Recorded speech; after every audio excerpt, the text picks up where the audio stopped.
Those games sound rather fun.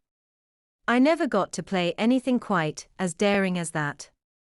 However, I do have one fond recollection from my childhood about smacking games.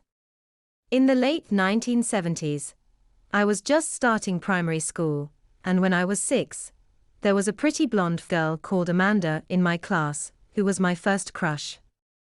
I once told my mother I wanted to marry Amanda when I grew up, but then her parents split up. She went back to the UK with her mother, and that was the last I ever saw of her, although we did exchange a couple of letters. So much for that plan. Anyway, Amanda and I liked to play a game that we called Mothers and Fathers. It was, by and large, a very innocent sort of game. We would play it during morning or afternoon breaks. I would be the father and Amanda would be the mother, and some of our classmates would be our kids, who would crawl around and act a bit like bratty babies.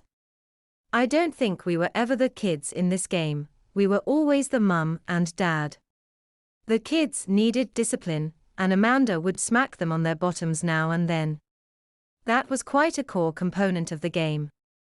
Actually, looking back, it was probably a variation on tag, except that anyone who got smacked still had to be kids, they didn't get to take a turn as parents. I don't recall smacking the kids myself in these games. I mean, I might have done, but I have no memory of it. If I did do it, it did nothing for me.